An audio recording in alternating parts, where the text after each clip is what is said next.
Informasi lainnya, saudara, terungkapnya keberadaan beras oplosan di pasaran membuat masyarakat lebih berhati-hati dan selektif membeli bahan pokok ini. Dan untuk memberantas penjualan beras oplosan, tim gabungan juga terus melakukan inspeksi mendadak.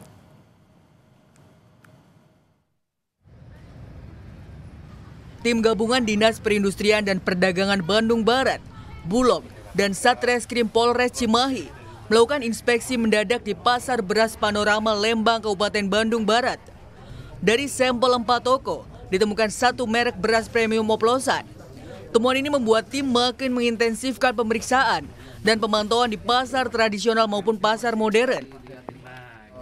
Event yang sekarang kita turun ke pasar, ini juga kemarin sebenarnya kita secara tim juga dengan dinas, dengan teman-teman APH juga beberapa kali turun ke lapangan.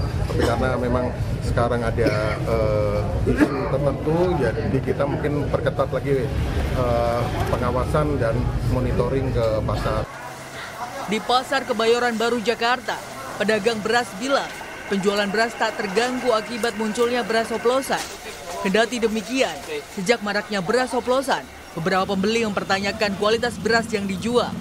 Ya kalau komplain sih ada dikit-dikit, tapi kan yang bukan yang premium gitu. Ya dikit-dikit adalah, tapi kan ya kita lihat tanya ada pelanggan yang sebagian komplain lah. Kalau pelanggan tetap?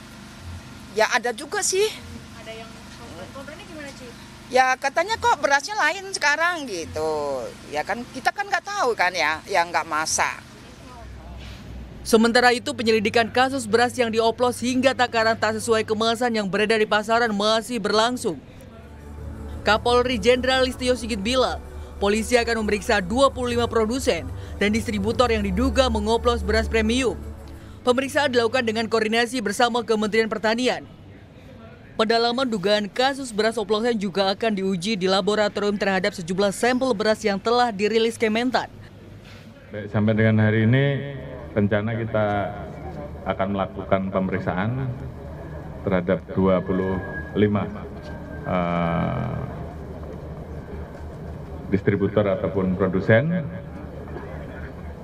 kategori sementara mengoplos, kemudian juga ada yang beratnya di bawah ketentuan, tidak sesuai dengan yang ada di dalam list di kemasan, dan juga kita bekerja sama dengan Kementan untuk melakukan pengecekan lab terhadap mereka. Progres masih berlangsung. Sebelumnya Kementerian Pertanian menemukan 212 merek beras medium dan premium tidak sesuai standar dan mutu takaran. Beras tersebut dijual di atas harga eceran tertinggi yang ditetapkan pemerintah. Tim Liputan Kompas TV.